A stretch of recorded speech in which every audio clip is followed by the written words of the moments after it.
Welcome to everybody that's joined us. I didn't do the normal introductions, just got a little technical glitch there when we got started. So we're going to launch right into it. Just a couple of quick words for those of you who are new to Wheel and Anchor, a little bit about what we're all about. We started out, well, when I say we, the Wheel and Anchor team and I started out about 5 years ago because I've been offering trips to Canadians for the better part of 30 years. And I noticed a consistent theme, which was whenever you had a group of people, particularly a group of folks from all across Canada who got together and had kind of a like-minded view about, how to appreciate other cultures, how to, enjoy and really respect sort of local cultures and traditions. Just the way that we go about things is a little bit different than I think when you travel with folks from other countries. And so I sort of came up with the idea, well, what if we really created this as a community of people? In these years since we started, and we had a couple of years of interruption along the way. But since last year, we've been working very hard at bringing these kinds of people together, folks like you who are perhaps well-traveled to some extent, some more, some less. But people read our Traveler's Creed and it really resonates with them. And they want to travel with people that have the same idea about how to travel and so on. And it's a very important, I think, philosophy that we live by, and it we live it and breathe it all the time. I'm here right now in Sicily with a group of members, and having a marvelous time. And it's just so refreshing, and you just have different conversations than you would if you were with a bunch of people that you had kind of no relationship with. And some people know each other on our trips, and some people are new, but it feels like a little bit of a family or an extended group of friends. And that's what we're all about. And as I say, in the course of doing all that, my goal is that everybody becomes well-traveled. The other hallmark of most of our trips at Wheel and Anchor is that we try to take a little bit longer in each stop. And actually, this Ireland itinerary is a little busier than I would like it to be, but it's very difficult to get hotel space for many nights in Ireland. I'll tell you, it's been a real challenge with what's going on there. But nevertheless, it is still, there's lots of free days in Dublin, in Killarney, in Belfast at the end. So there's time to sort of stop and smell the roses, as it were. And that's what we mean by becoming well-traveled, because often your best experiences are when you are taking time out for yourself to do some of that exploration. So we pride ourselves on trying to put as much free time in our itineraries as we can. Good morning, Paula. I just got... Hi. Sorry. Yeah. Zoom decided to update some settings for me, so I couldn't get online quicker. Yeah, me too. So we were scrambling a bit at the beginning. But anyway, here's a picture of our group from our last trip to Ireland. As you can see, me and one other gentleman and a whole bunch of women. We had an absolute blast. This was June of last year, and so this is a place that we've now become more familiar with. And of course, as with most of our trips, each time we do it, there's things that we change and tweak and, improvements, or we add something in that we didn't do the time before, or we delete something that wasn't, so popular. And so it's like, it's never exactly the same trip. And that's kind of what makes it fun.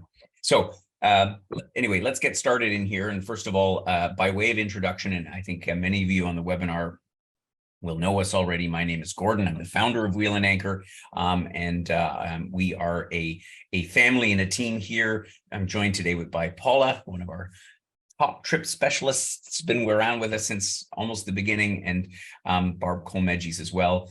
And these are the women that you will talk to if you give us a call and book a trip and make sure that your arrangements are all made and in place. So today, and the other person who couldn't join us today, I was hoping, is our host and local guide, Paul Keeley from Ireland. But he's busy. As you know, this is St. Patrick's Day season. So he's all over the country right now, sends his regrets. But he's going to be the person that actually takes you around Ireland. And he is quite a character, and you will enjoy his company for sure. So today, though, we're going to take you on a little bit of a journey, as we typically do in our webinars, for our trip around Ireland that's happening in October of 2024. And well, there'll be a chance to answer any questions that you have at the end of the webinar. So if you do have any question about Ireland or about any aspect of this trip, keep it or type it in the chat box or in the Q&A box, and we'll answer it at the end. So I'm going to go through this fairly expeditiously. So I don't want to take too much of your time on a winter morning in Canada, although I'm sure you might be out shoveling snow otherwise. But anyway, I won't say anything more about that. Coming from where I'm coming from right now. So as I say, our trip will begin, of course, in the capital of the Republic of Ireland, Dublin. So we'll spend the first 4 nights there in Dublin, exploring that wonderful city. And of course, you always have the opportunity to come a day early. We find more and more of our members are saying, wow, if I'm going to make that trip, I might as well have some time to relax. We're going to be staying right in the central part of Dublin. And as I say, exploring that area and the area right around, like up in Wicklow and out on the Howth Peninsula, and then heading from there by coach across the country in through the rolling Irish hills down to Cork, where we're going to make a quick stop for lunch. And obviously stop and kiss the Blarney Stone on the way out to Killarney, where we will spend 5 nights. So again, this is something that we found on the last trip, is that you just didn't quite get enough time in Killarney. It's a beautiful part of the country. And from here, we'll spend some time in and around Killarney and out on the Ring of Kerry, as well as on the Dingle Peninsula, which has some of the most beautiful scenery in Southern Ireland. And from there, we head up the west coast, passing through Limerick, and up, where we'll spend a couple of days in Ennistimon, which is near the Cliffs of Moher, the famous cliffs that you might have seen, and I'll talk about that in a minute. We'll cross the Burren, and we'll spend a couple more days in Galway, which they say is the most Irish of Irish towns, and we'll visit Connemara and Kilmore, that area. And then for those that are really focused on just the south part of Ireland, we will head back to Dublin for a final night before continuing on or flying home.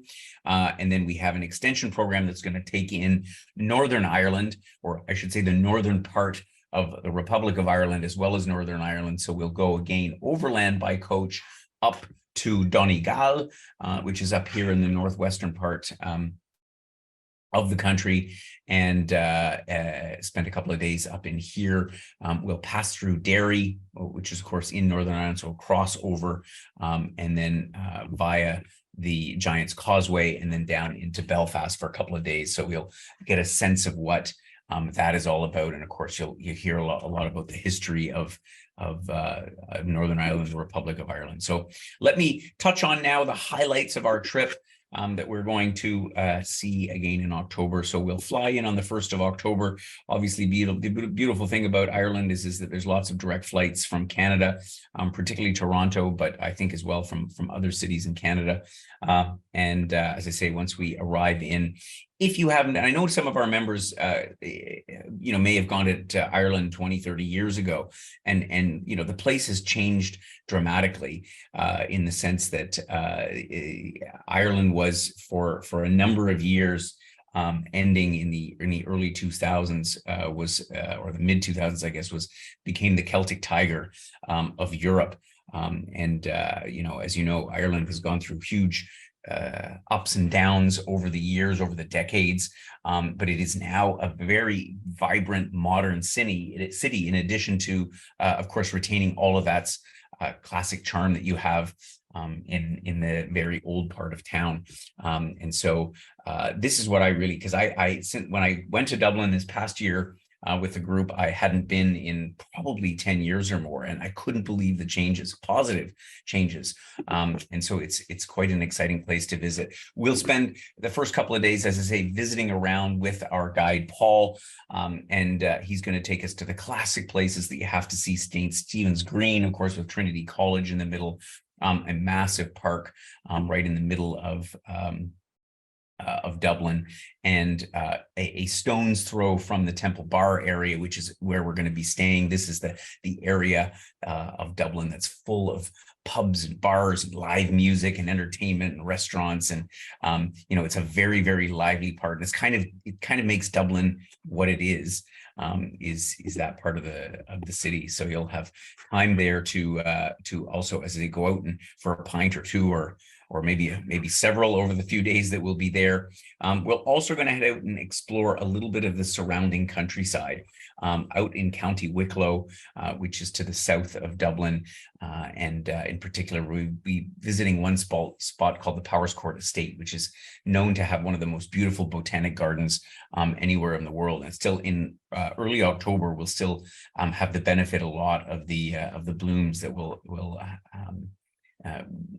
still be out in the early part of the fall season, and we're going to visit as well Glendalough, which is an ancient monastery dating back to they don't even know, between the 10th and the 12th century. A fascinating spot out in the hills, and this is when we're going to sort of get our first glimpse of the Irish countryside. We're also going to head out to Howth Peninsula. This is a beautiful spot. We added this in. We didn't go there on our last trip to Ireland. It's one of the most scenic spots for hiking, actually, on the east coast of the country. And so down at Howth Head, which is what you see a picture of here, be a chance to do some walking and look out at these incredible views over the eastern coast of the country. We'll then have a full day at leisure. As I mentioned, it's one of our hallmarks. We like to include a lot of time for you to explore out on your own. And during that time, for those that are the real beer lovers, you can't not go to the Guinness Storehouse, which since the first time I was in Dublin, that was about 30 years ago. What Guinness has done is really incredible. They're huge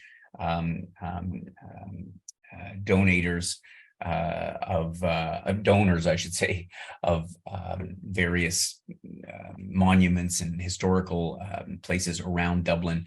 But of course, the headquarters of Guinness in the city center is this massive building where they have an incredible interpretive center about the process of making Guinness and stout. It's really, really well done. It's a must see. But there's a lot of other things here. There's the Famine Memorial, and some incredible museums that I hadn't seen when I was in Dublin before. And I think that no matter what you do, you'll find no shortage of things to do for the day in Dublin. The picture in the middle, by the way, is the Dublin Spire, which wasn't there. It was built since the last time I had been in Dublin. And it's this massive monument right in the middle of the city, because Dublin doesn't really have any tall buildings. They've built a few now since the age of the Celtic Tiger. But you needed a bit of a landmark to be able to know exactly where you were, particularly after a few of those pints. Heading out of Dublin, we're going to head southwest through the country, as I mentioned on the map, and head down, first of all, stopping in Cork, which is the second largest city in Ireland. And it's not such a touristy city itself. We actually stayed there for a night the last time we were in Ireland. But what Cork is really known for, it's actually known to be the foodie city of Ireland. And, we don't normally equate Ireland with food, but certainly we saw some incredible restaurants and places to eat in the markets, and things have changed again a lot in Ireland over the years. So we'll take the opportunity to have lunch there. I think in a spot that we went to the last time, everybody was super thrilled with, farm to table, really amazing. And then after lunch, having a little bit of Irish sustenance, we will head just out of town to Blarney, which is, of course, the site of Blarney Castle, because you can't go to Ireland without kissing the Blarney Stone. It does require one to have not too much of a fear of heights, since you have to hang upside down over a big hole at the top of the castle in order to be able to kiss the stone. But it's a bit of a rite of passage, and it's a lot of fun. And then we'll end up that day down in Killarney, where, as I say, we'll get to spend a full 5 nights. And I think this is a benefit because there's so much charm again to Killarney. If there was live music in Dublin, I think there's even more per capita in Killarney with all the little pubs. We just really enjoyed it there. And again, the first time I went there was some 30 years ago. And I have fond memories of this part of the country. The first day in Killarney, we will spend just looking at the town itself and the environs. We'll go visit Ross Castle on Loch Lean, which is the lake immediately adjacent to Killarney, as well as Muckross Abbey, with, again, has really amazing gardens. And we didn't really get enough time to take all this in the last time, so that's why we're spending a little bit longer. And the Gap of Dunlow here is part of the Ring of Kerry, which is what we're going to do on the next day. We're going to take a full day and visit the famous Ring of Kerry. Of course, once again, you can't visit Ireland without going to the Ring of Kerry. The scenery is absolutely breathtaking, and we're going to take our time. It's kind of like a one-way loop down around the peninsula, over the mountains, looking out over these various islands and skelligs. And so skelligs are these rocky islands without trees on them, and we're going to take a boat trip out to the skelligs. Again, partly because we didn't have time the last time, but I felt it was a bit of a shame not to get out there and climb on these rocks in the sea just off of Kerry. It's beautiful countryside, and once again, it's quite an amazing experience. On the other side of Kerry, when you're heading along on the way out of town, because you do it in a counterclockwise manner.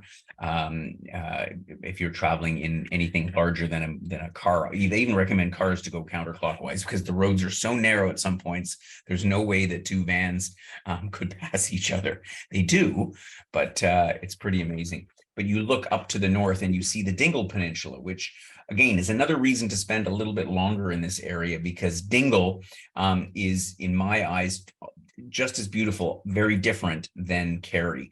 And so this is the peninsula immediately to the north of the inlet.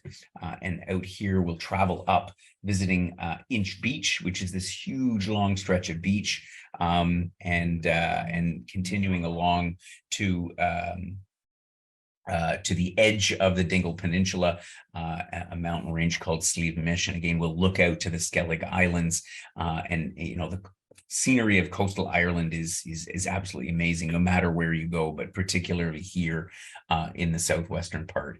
The other interesting thing about Dingle that makes this area interesting is this is one of the places where the Irish language, which is, as you know, a version of Gaelic, is well preserved. So you'll go into the local pubs or coffee shops or whatever, and you'll hear people speaking the real Irish. And of course, it's got nothing to do with English, so you can't understand a word. And it's just it's a wonderful feeling to visit this part of the country. Again, one more free day in Killarney, and there's lots of different things you could do. You could visit a nearby sheep farm. You could go out to the town of Tralee. You could do a walk around part of Loch Lean. You could just relax and enjoy some of the wonderful Irish music that they play in the many pubs. Here's the sheep farm.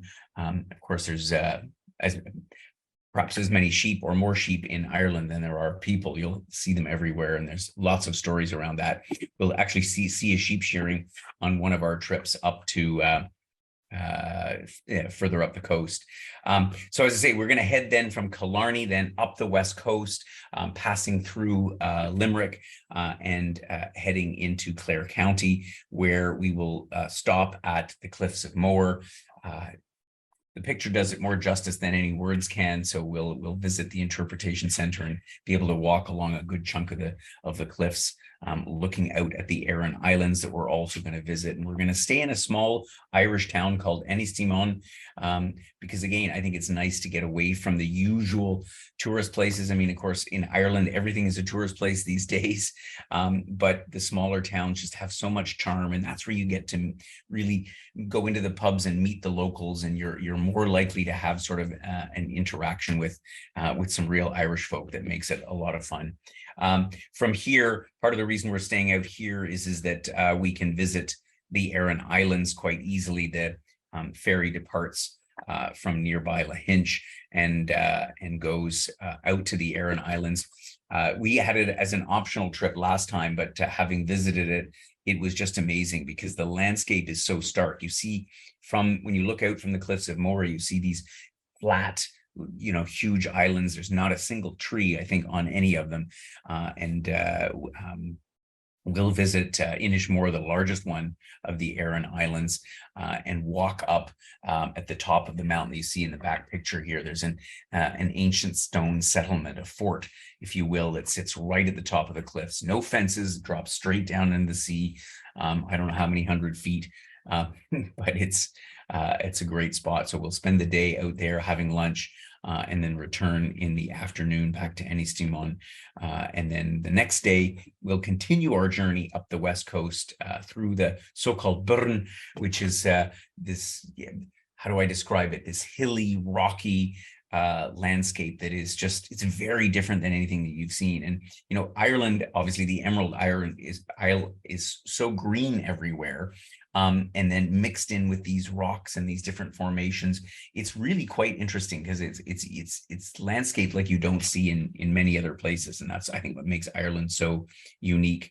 And we head out here now into Galway, which many will say is the most Irish of Irish towns, and we'll spend a couple of nights here in Galway exploring the city, and hopefully, depending on the schedule, we'll have an opportunity. We don't know the schedule for 2024, but if Trad on the Prom is playing, that's Irish dance. That's where a lot of the river dance dancers come from. A lot of it originated here from Galway. And so to see a performance of that, for anybody that it is all interested in it, it was absolutely an incredible evening. So we're crossing our fingers that it will be playing at that time of the year. We were lucky enough to catch it when we were there. But Galway is just a lovely town. I mean, it's really, it has its origins as a fishing village, but today has so much more. Of course, there's a university there. It's a very youthful energy to it. And it's a great part of the country to see. From Galway, we'll head out to Connemara, which is the area best known for its bogs. So the bog here, the dirt, it was traditionally used actually as a fuel. And so once again, you get this sort of eerie landscape. And if you're lucky, it's not a perfectly clear day, or either perfectly clear or so rainy that you can't see anywhere. But if you get an atmosphere like this, it is absolutely magical. And up there in Connemara, we visit Kylemore Abbey, which was once an abbey and then turned into a girls' school, and it's just a beautiful castle set amongst the mountains and a lake. It's a terrific spot, and all in all, it's a beautiful day out in Galway. So the first part of the trip will end here, so we'll have a good 15 days. We'll really have gotten a great sense of Ireland, of the Republic of Ireland from here. So then again, so as I say, those that are wrapping it up here will then head back to Dublin for one more night before flying home. And those that want to continue on will continue up to the very northwestern part of Ireland, specifically to County Mayo and Donegal. And once again, you know, the folks from up in this part of Ireland will tell you that, you know, their coastline is more scenic than the coastline down in the southwest, down in Kerry and Dingle and so on. I must admit, I have yet to make it up here, but it is high on my bucket list because I think that the countryside here and the coastline is probably the most spectacular you'll find anywhere. And so we're going up the northwest, past Sliableag, I can't even pronounce it right. They claim to have the highest sea cliffs in Europe, but so do the Portuguese in Madeira. So I'm not sure exactly, but either way, you better not get too close to the edge if you have a fear of heights, because they are some 600 meters above sea level. And again, the picture does it more justice than can my words. So we will spend a couple of nights right in Donegal, and on the bay, looking out, you know, the little white houses, the fishing village, just beautiful, beautiful countryside. And while we're in Donegal, we'll have an opportunity to visit Killybegs, which is quite a famous carpet making and fisherman's store. I don't even quite get the why the combination, but apparently the hand knotted rugs that they make there, which they still make today, these hand knotted rugs on a giant loom, actually the biggest in the world. They're exported all over the world, and you can find the Donegal rugs in in the White House and all kinds of prestigious places around the world. So it's one of their claims to fame. And again, while in Donegal, we'll have a chance to do. I'll stick on that slide for one more second. We'll have a chance to do a cruise across Donegal Bay. So we will have a full day in there. And as well as a chance to visit the castle and hear some of this deep Irish accents, which are music to my ears. From Donegal, we then head across into Northern Ireland, and we'll make a quick stop at Derry, or otherwise known as Londonderry. And it's particularly significant because it was actually a lot of the town where a lot of the uprisings, the IRA and so on, that started back in the late 70s and 80s, and the problems, as they refer to it, in Ireland, and so the town, which is very calm today, but is where a lot of this strife between Protestant and Catholic started. So you'll hear all about the history of that from Paul, and we'll continue on along the north coast of Northern Ireland, which I've driven myself, and the scenery is again just incredible. And one of the highlights there is this UNESCO World Heritage Site called Giant's Causeway, which is known for its 50,000 polygon basalt columns that you can see here.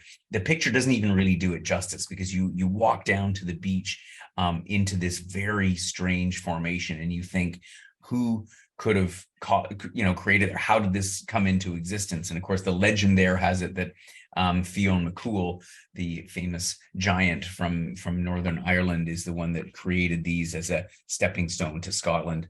I mean, that's what they say, the Irish and their legends and their stories. We continue down into Belfast itself, where we'll spend the last couple of days of this extension tour. And Belfast too has changed a lot since the time of the so-called Troubles. It is a beautiful city now. And has a very different character to it, of course, being part of the United Kingdom, but still very Irish. And so depending on who you run into on the street, you're going to get sort of a different perspective on what Belfast is all about. So it's a great way, I think, to round out the tour, to give you a little bit of a contrast, as I say, between the Northern Ireland and the Republic of Ireland. Lots to see and do. And you might even want to tack on a couple of extra days. We're giving you a day at leisure, and of course we'll have our guide Paul there to sort of point you in the right direction and give you a sense of what there is to do in this great city. So that rounds out our trip around Ireland, and we'll head back to Dublin there. Of course, you do have the option to fly out from Belfast as well, but Dublin has, I think, the better connections back to Canada. And then that will round up our trip. And as I said before, this trip actually goes in conjunction with our Scotland Locks and Castles trip, which we're doing. And I know a lot of people have been waiting for that. So it's a great match to be able to see, first of all, Scotland, and do the whole tour through the Scottish Highlands, and then come around and then end up in Ireland. So we've been blessed that by organizing this trip early enough that we're able to hold our 2023 prices into 2024. So I'm very pleased about that. But we do expect that the trip will probably book up fairly quickly. So keep that in mind when you're contemplating if you're going to join us for that. As usual, and again, all of these details are in our program itinerary. The main part of the program is 15 nights with breakfast every day, and then lunches and dinners spotted in throughout. We have a great guide that's going to take you through the entire trip, and all of those admissions and all those fun things that we're going to do along the way, and as well as a pint or two. The extension program shown here, prices are shown here, and you'll note a relatively reasonable single price for those who like to have their own room. And again, that covers your Donegal and your Northern Extension. So in that program is another 6 nights. So all in all, you're talking about 3 weeks if you do both the Republic of Ireland and Northern Ireland. And as usual, the only thing you need to look after is your airfare and air taxes, and of course the odd meal here and there that is not part of the program. But as our regular Wheel and Anchor members will know, generally 2 meals a day is enough because we feed you well. So it's a little bit difficult to predict airfares this far out for 2024 because, of course, you can only really know about 11 months beforehand, and even then, that's not necessarily the most optimal time to fly to, to book a ticket. But traditionally, you can look at these kinds of airfares sort of anywhere between $850 and $1,200, depending on where it is in Canada that you are flying from. So, time for some questions. I've done all the talking that I can do. Yeah, we have a couple. Oh, sorry, Yeah. Gordon. No, go right ahead, please. Someone has asked with regards to the weather in October. It's a good question. October, is it late in the season? The weather in Ireland is unpredictable at any time. I mean, I've been in Ireland in February and it's 18 degrees, because obviously Ireland is benefited by the Gulf Stream, so the weather is generally mild, but it can be rainy and misty at any time of the year. So it doesn't matter whether it's July or May or October or whatever. Generally speaking, the weather is actually pretty decent in October. If you look at the averages, it's similar to May.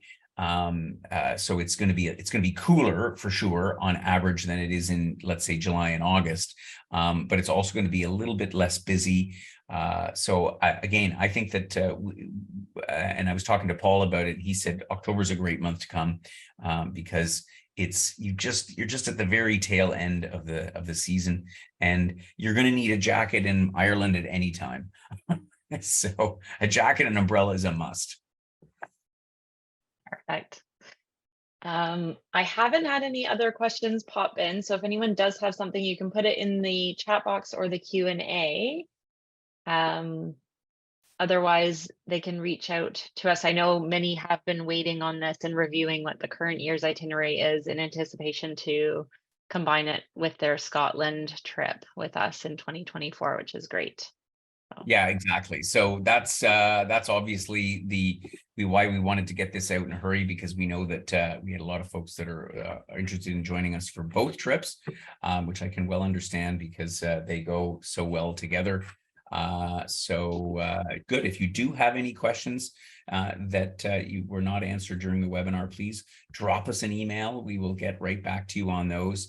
And as I say, based on the response to last year's, to this year's trip, which we put out last December, it will likely fill up fairly quickly. So do keep that in mind. And yeah, we'd love for you to join us and take a loop. We have a couple quick questions that came in, Gordon. I don't know if we can address them while we're still online. With regards to a member's asking, Christine's asking about the group size, and I'm assuming, and how do we travel? So I'm assuming about mode of transportation between locations. So the group size will probably be, so for this September, I think we've got 14 in the group. And for this group, we are anticipating 16 to 18. We frankly can't get many more hotel rooms than that, given the places that we're staying in the time of the year. Ireland is very popular and very busy, so we couldn't accommodate more than that. We travel in a minivan, or not a minivan, a mini bus. So it's typically a 22-seater.